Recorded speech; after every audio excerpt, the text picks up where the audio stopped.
Let's see when I'm live. And we're live. We are live. Let's see here. There we are. Ladies and gentlemen, this is a test run. I am very new at streaming, although I've been on YouTube for 10 plus years. I've never live streamed. So today, we're going to take a dive into Henry Ford's The International Jew. The man could not get his word out because he was always silenced by the press, censored by the press. So he bought his own newspaper. And he said, to hell with you, I'm going to write what I want, when I want.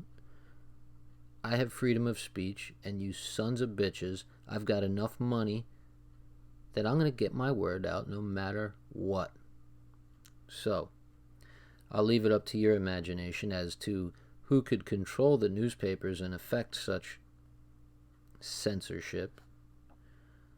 Now, Henry Ford, we all know, is the greatest industrialist of his age, almost bar none. This man was a true American, I was going to say hero, but he's the ideal of the American dream. This man employed thousands, and he changed America with his invention and his adaptation of the assembly line. Now, we're going to read quickly just to see how this stream comes out. We have here what I've noticed is the abridged version. Now, you can see here, abridged from the original. So, what does abridged mean? It means shortened. So, let's check it out. You know I'm a nerd. We're going to look words up here. Abridged, to shorten a book, movie, speech, or other text without losing the sense. Well, in this case, you lost a lot of the sense because it's not there, and that's not good.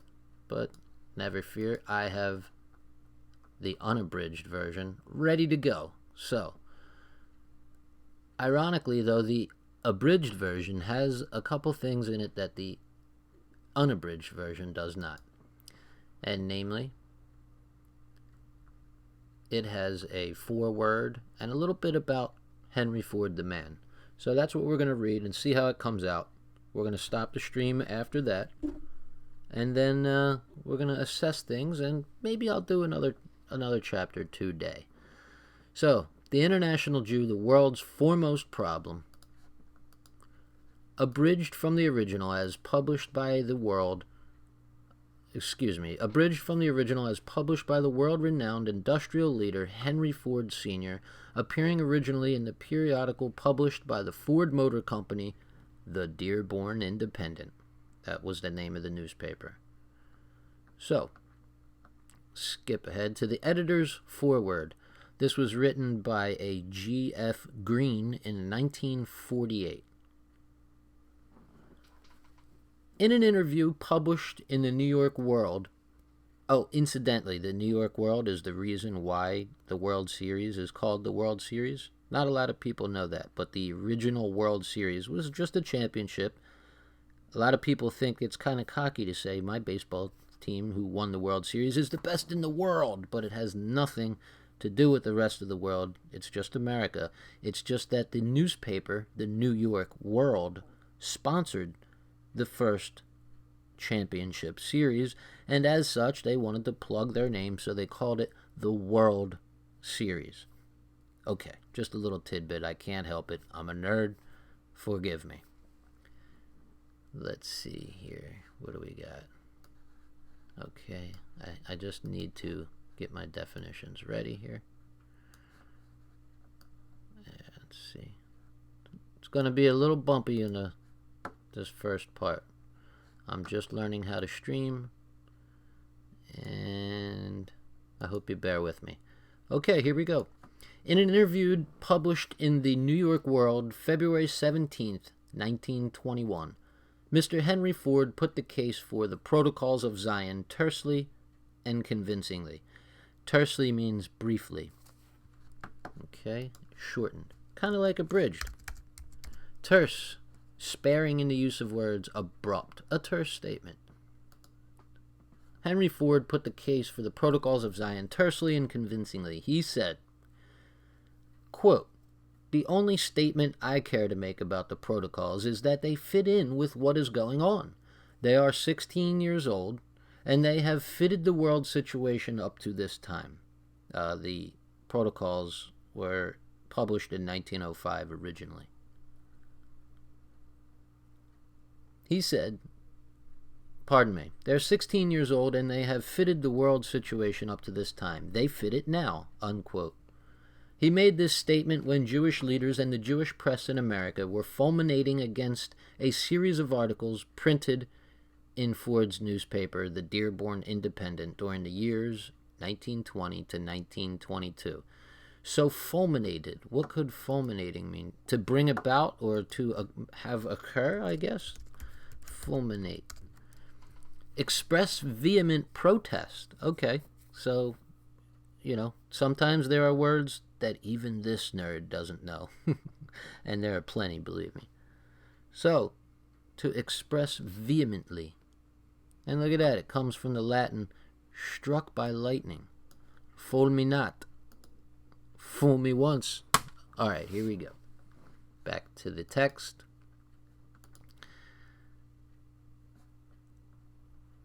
After some years of pressure such as only organized Jewry can conceive or inflict, Henry Ford was made to apologize to Jewry in a letter addressed to Lewis Marshall, then leader of the American Jewish Committee, dated June 30th, 1927.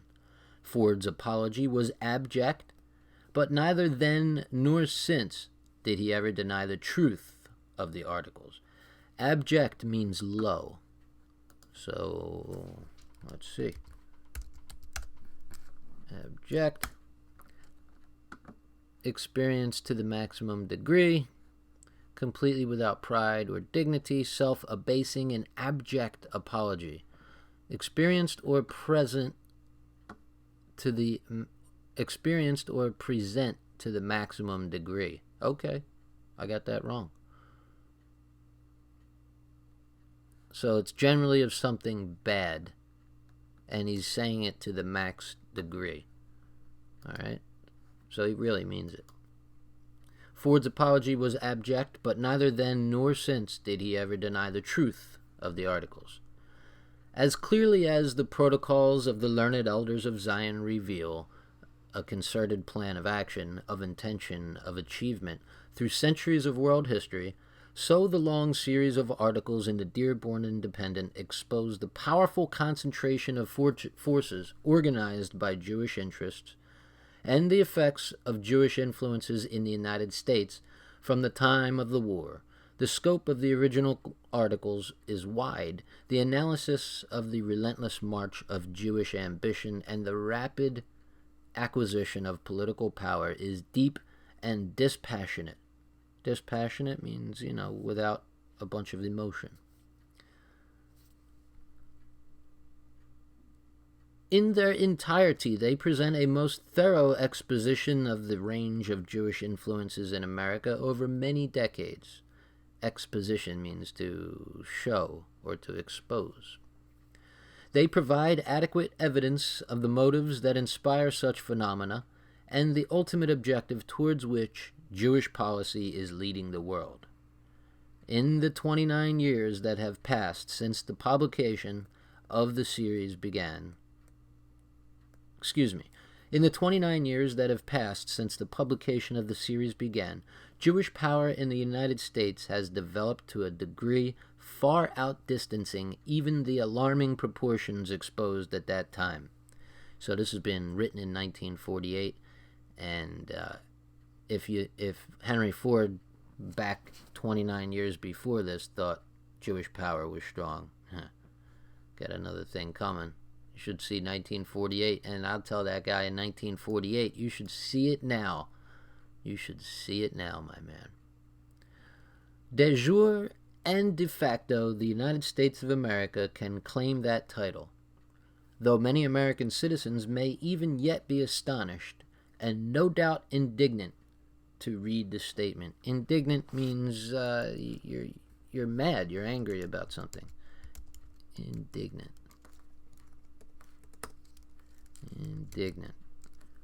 Feeling or showing anger or annoyance at what is perceived as unfair treatment. Okay. So American people would be astonished and pissed off if they could read the statement. This statement being referred to is this apology, I believe. But examine the facts. The hell with his apology. Let's look at the facts. The Dearborn Independent articles fitted the American scene 30 years ago. They fit it now. The Jewish question continues to mount the scale of public attention all over the civilized world, attracting ever a higher type of mind to the discussion of its significance. It cannot be encompassed within the range of a single volume. This edited version seeks merely to give the gist of the 4 volumes in which the famous series of articles were printed under the title, The International Jew. So, this is the abridged version, and this is just giving you a taste. But have no fear, because we've got the unabridged version. Yes, we do, baby. Presenting the essential facts in easier sequence and condensed to about 1/10 of the original wordage, many contemporary illustrations have been eliminated, but the implications of the Jewish question in America and the evidence of the impact of the Jewish idea on the lives of ordinary American citizens have been marshaled in a form readily assimilable by new readers, providing a useful digest for the informed. The way to a just solution of, quote-unquote, the world's foremost problem is clearly indicated. So we have a couple words here. We have marshaled and assimilable. Marshaled, I'm going to take a stab, means to gather together and organize. And assimilable means able to be consumed. So let's check it out. Marshaled. All right. We know it's a higher officer, but we're looking for a different. Marshaled. We're looking for the verbiage, right? Because it was marshaled. Arrange or assemble. Okay, so we got that right. Let's see. Assimilable.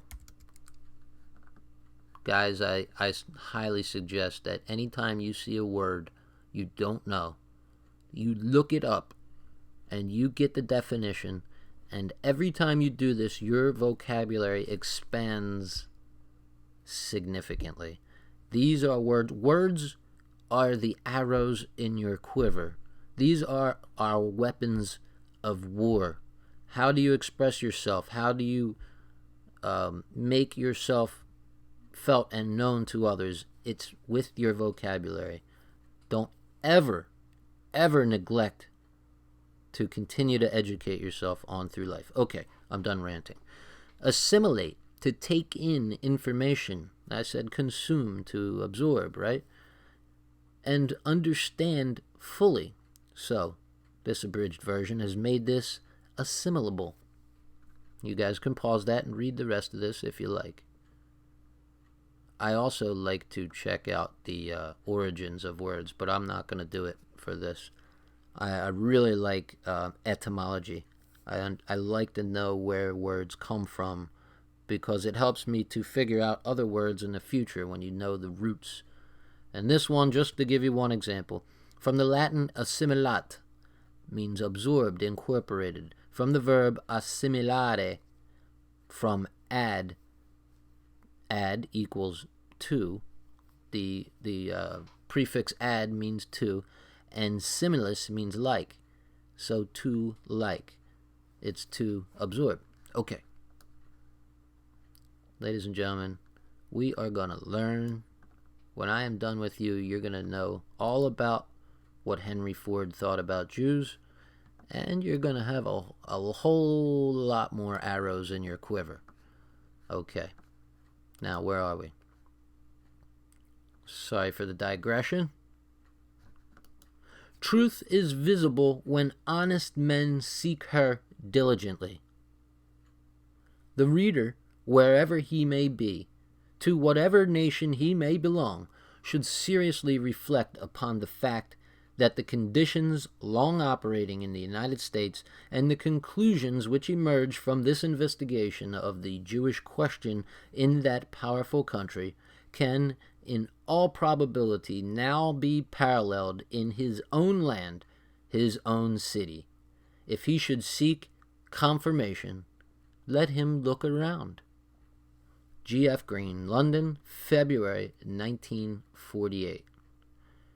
So, if you're looking for truth, you just look in the right places. Should seriously reflect upon the fact that the conditions long operating in the United States and the conclusions which emerge from this investigation can now be paralleled in his own land, in his own city. Now this is available to everyone.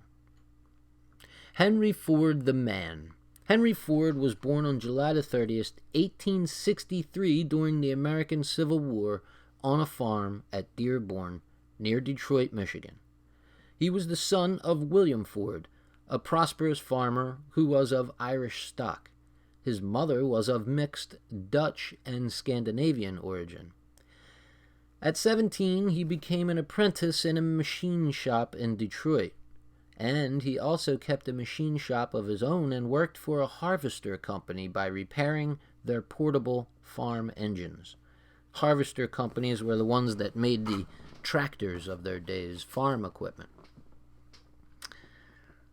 His mechanical genius showed itself in early youth, and in 1890, when he secured a post with the Detroit Edison Electric Company, he realized that the public were more interested in road vehicles than in tractors, and he studied the principles of the gas engine to overcome the weight of steam engines.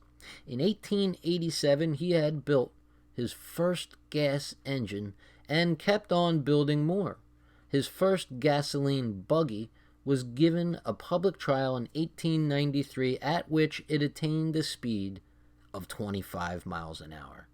So Henry Ford had the vehicles going 25 miles an hour in 1893. That is an achievement. That is remarkable.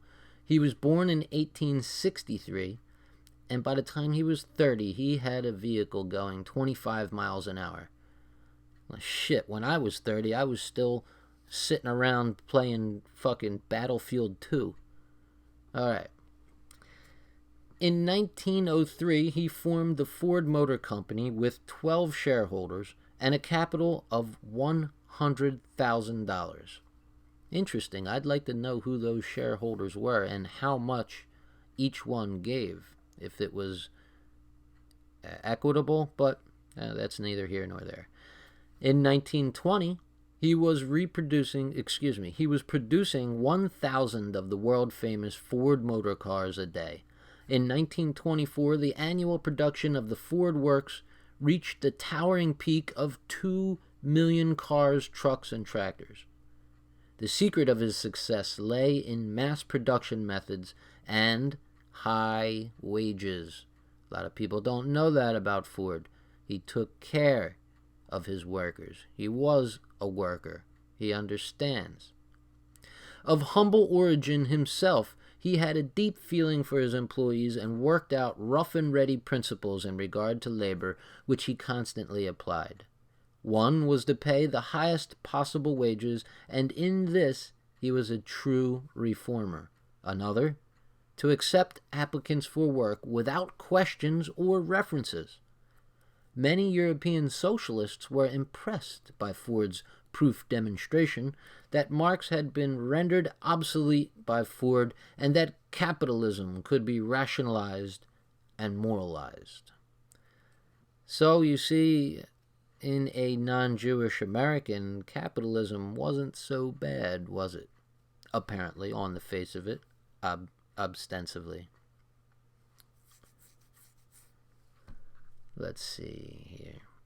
In 1918, Ford, who had been a supporter of President Wilson, had unsuccessfully run for Senate. Excuse me while I vomit. Every time I hear the word or the name Woodrow Wilson, I just want to retch. Anyway, one of the worst presidents ever, got us into World War I when he said he wouldn't, and he also got the Federal Reserve signed into law. That man, Wilson, is responsible in part to our slavery today. Here we are, 105 years of the Federal Reserve. Anyway, pardon me. I'm wont to go off on little rants here and there. So anyway,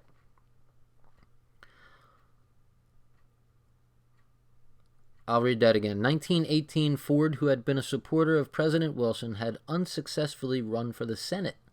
And there was some talk later, it caused alarm among the professional politicians, that he would run for the presidency, but he announced that he would not stand against Coolidge. Ford made great endeavors, most of them impracticable, to negotiate peace between the warring nations of Europe in the First World War. A lot of people don't realize we weren't in World War I when it first started.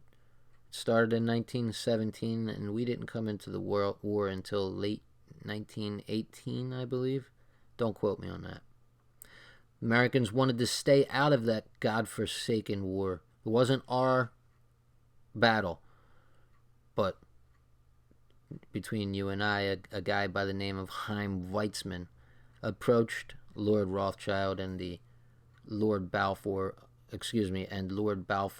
of London, and got Lord Balfour to promise Palestine to the Jews in exchange for getting the United States involved in that war. And Wilson let it go down. It's important for people to know these things. I won't go off on meaningless digressions. These all are important to understand in the entire context of what was going on in those times. We didn't belong in World War I, but the Jews, well, first of all, England was getting his ass whooped. It was getting its ass whooped by Germany. Germany had the U-boat, and they had England surrounded with the English Channel and the Atlantic. They were cut off, and they were going to starve them out, and there was nothing they could do. Their backs were against the wall, and they were approached by world Jewry, who promised them that they have Jewish connections in America, that they could arrange to get the United States in a war on the side of England, if only you would promise us this little patch of land called Palestine. Because London, England, was against the I believe it was the Axis powers, and the Ottoman Empire, the Ottoman Turks, were allied with Germany, and so if they could kick Germany's ass, then they could take the lands from the Ottoman Empire, and Palestine was under Ottoman rule. So, pardon the digression, but that's important stuff to know. In 1920, he went into print and bought the Dearborn Independent, a virile and very independent journal published in his hometown. It was noted for its courageous and continuous examination of the Jewish question in America and for its objective views on true Americanism. True Americanism. Ford was accused by many Jews, along with Detterding and Grueger, to be a financial backer of the Hitler movement in Germany. At the Nuremberg tribunal, Baldur von Schirach, Hitler youth leader, said he had become, quote-unquote, Jew-wise through reading Ford's books. Ford was a resolute opponent of Roosevelt's policy of controls in industry and commerce, but in his later years, his political and other public activities were few. He died aged 83 at Detroit, April 7th, 1947. A famous American and one of the world's outstanding individuals. Ladies and gentlemen, boys and girls, this right here is what you call an incomplete sentence. It would have been better to put a semicolon after 1947 and make it one sentence, so it would say he died aged 83 at Detroit, April 7th, 1947, a famous American, one of the world's outstanding individuals. This right here is an incomplete sentence. Don't do it. It makes you look bad. And yes, I am a grammar Nazi, if you could tell. Okay. In his book, My Life and My Work, published in 1922, Henry Ford includes the following concerning the quote-unquote international Jew series of articles. Quote, the work which we describe as Studies in the Jewish Question, and which is variously described by antagonists as quote-unquote the Jewish Campaign, quote-unquote the attack on the Jews, quote-unquote the anti-Semitic pogrom, and so forth, needs no explanation to those who have followed it. Now, if you guys aren't sure what a pogrom is, it's an attack on Jews. I don't know if it's specific to Jews, but let's see. An organized massacre of a particular ethnic group, in particular that of Jews in Russian or Eastern Europe. So next time you hear pogrom, we won't have to look it up because you're going to memorize it. A pogrom is a massacre. We always hear about the pogroms, interestingly, but we never hear about what led to the pogroms. All we hear is that the Jews were attacked, the Jews were victims, the Jews were always hated just because we're Jews, and we never hear what incited the violence. It takes two to tango, my friends, and when you've been thrown out of over 100 countries in the history of Europe, believe me, where there's smoke, there's fire. Okay? Now, I'm not saying that that was the best way to go, a pogrom, because, that's not good, murdering and slaughtering people, and it's a horrific thing. But there were things that led up to these pogroms. So,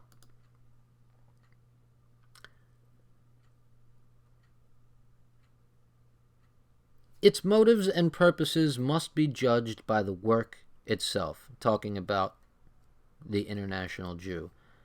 The Jewish people are famous for exaggerating things and calling a newspaper's coverage of the Jews in America a pogrom is a little bit extreme. Okay, it's not a pogrom. We're not slaughtering people out there. We're telling people facts about how we see the Jew in America and the problems that they bring.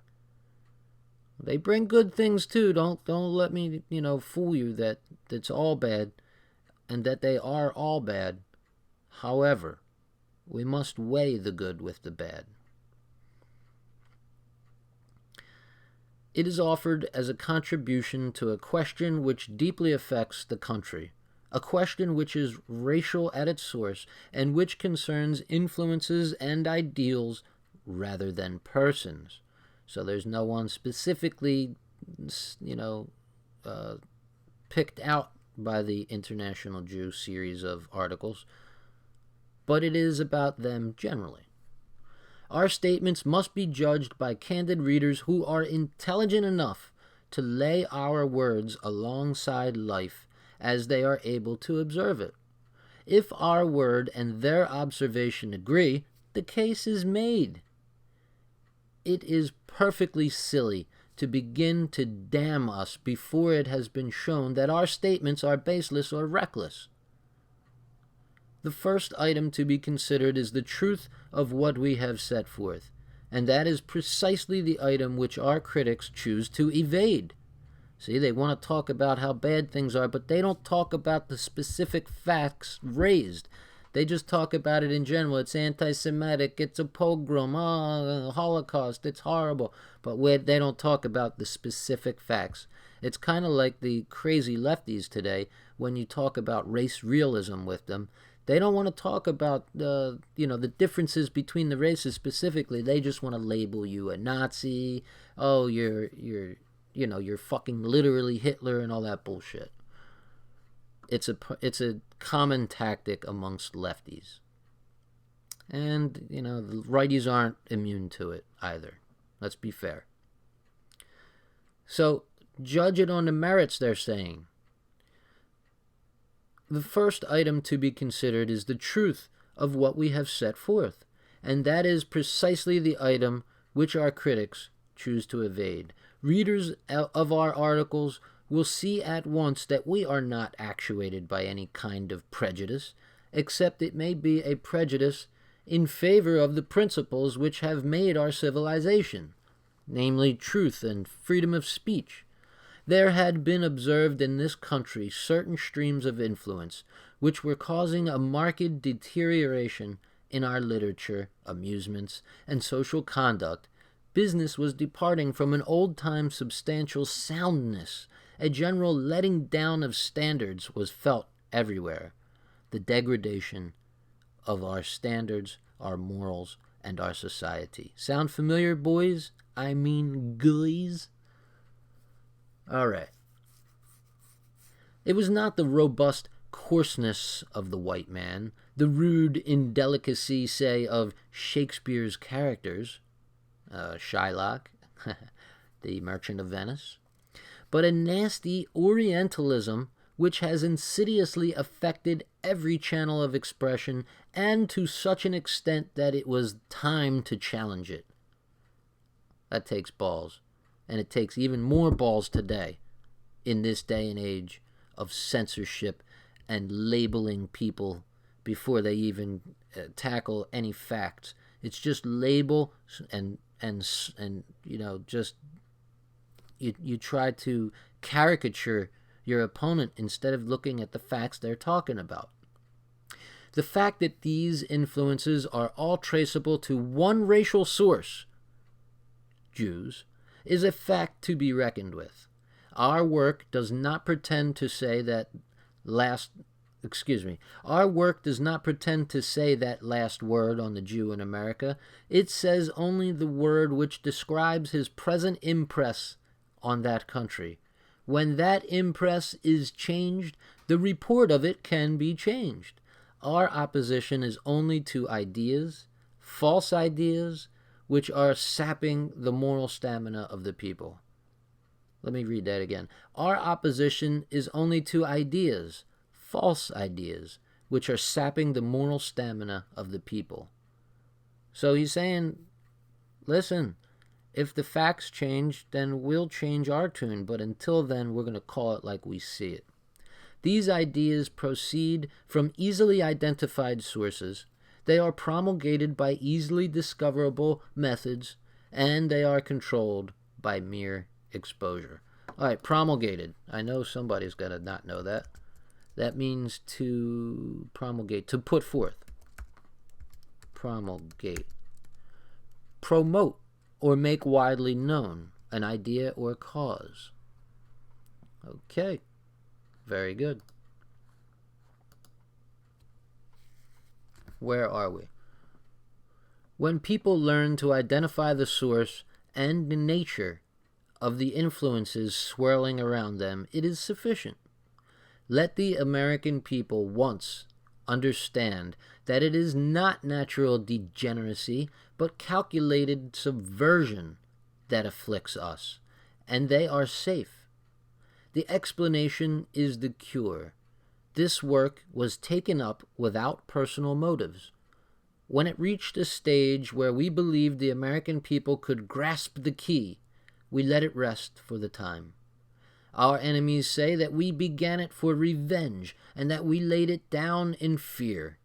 Time will show that our critics are merely dealing in evasion because they dare not tackle the main question. So that's a reference to the fact that Henry Ford had to apologize.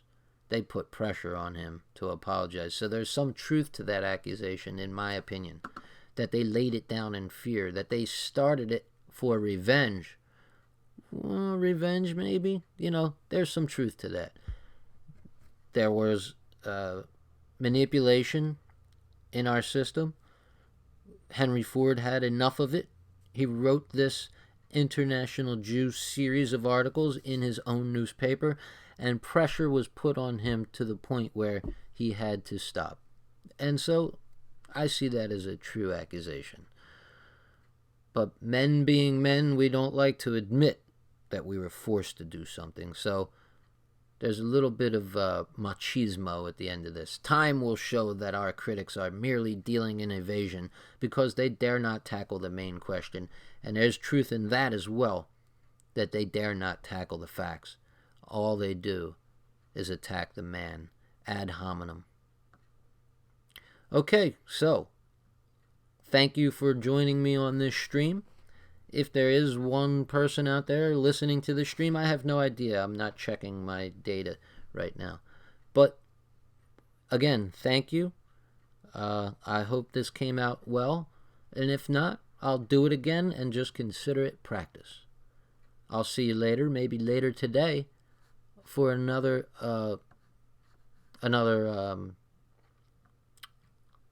installment, shall we say, of this. Now, right here you see that Jewish history in the United States is the first chapter in this abridged version. But if we take a look at the unabridged version, the long form, that's actually the third chapter. So there are two chapters that the unabridged doesn't have even before that. So we're going to get back and we're going to start with the Jew in character and business on our next installment of Henry Ford's The International Jew. Thank you for joining me, and I'll catch you on the rebound.